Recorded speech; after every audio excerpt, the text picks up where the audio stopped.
আপনি প্রতিদিন যে পানি খাচ্ছেন, যে বাতাসে শ্বাস নিচ্ছেন বা যে টেবিলে খাবার খাচ্ছেন, তার সাথেই আপনার অজান্তে শরীরের একদম গভীরে প্রবেশ করছে বিষাক্ত প্লাস্টিক। বিজ্ঞানীরা এখন এমন এক অবিশ্বাস্য কিন্তু কঠোর সত্যের মুখোমুখি দাঁড়িয়েছেন, যা শুনে চমকে উঠবেন যে কেউ।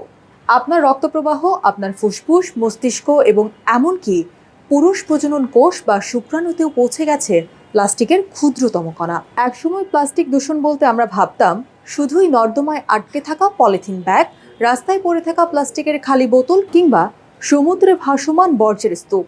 কিন্তু সেই যুগ এখন পার হয়ে গেছে। বিজ্ঞানের আধুনিকতম গবেষণায় উঠে এসেছে অত্যন্ত আশঙ্কাজনক তথ্য।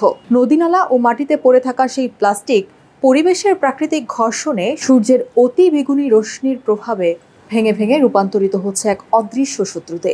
এর নাম মাইক্রোপ্লাস্টিক, যার আকার 5 মিলিমিটারের চেয়েও ছোট।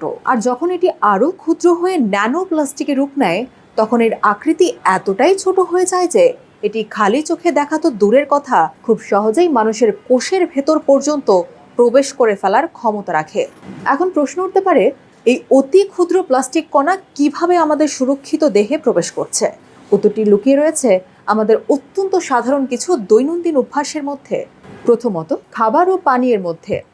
প্লাস্টিকের বোতলে সংরক্ষিত পানি, টি ব্যাগে বানানো চা, সিফুড বা সামুদ্রিক মাছ, প্রক্রিয়াজাত খাবার এবং আমরা যে টেবিল সল্ট বা লবণ খাচ্ছি, সেগুলোতেও মিলছে মাইক্রোপ্লাস্টিক।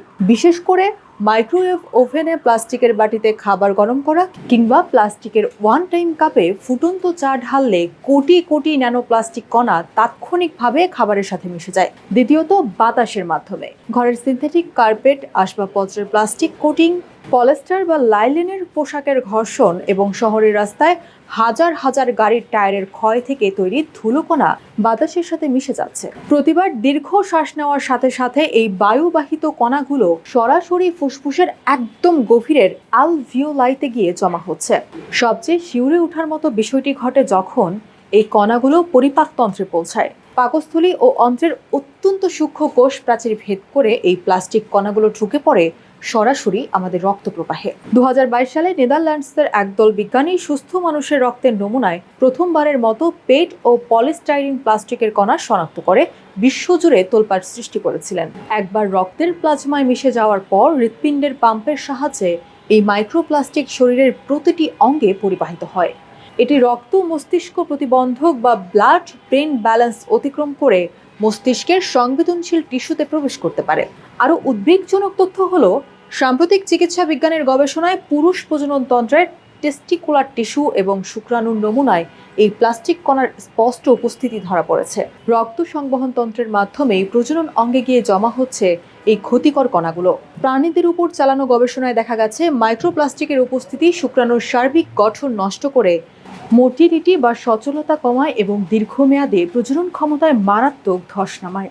মানবদেহে মাইক্রোপ্লাস্টিকের উপস্থিতি কোষের ভেতর অক্সিডেটিভ স্ট্রেস বা প্রদাহ তৈরি করে, কোষকে ক্ষতিগ্রস্ত করে এবং এর ভেতর থাকা রাসায়নিক পদার্থ মানবদেহের হরমোনাল সামঞ্জস্য বা এন্ডোক্রাইন সিস্টেমকে সম্পূর্ণ ওলটপালট করে দিতে পারে। বাংলাদেশের মতো ঘনবসতিপূর্ণ দেশে বিষয়টিকে মোটেও হালকাভাবে নেওয়ার সুযোগ নেই। আমাদের দেশে প্রতিদিন শত শত টন ওয়ান টাইম পলিথিন, বোতল ও পাত্র ব্যবহার হচ্ছে।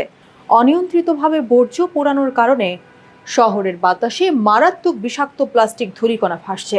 ফলে সাধারণ নগরবাসী না জেনে প্রতিদিন এই নীরব বিষ গ্রহণ করছেন।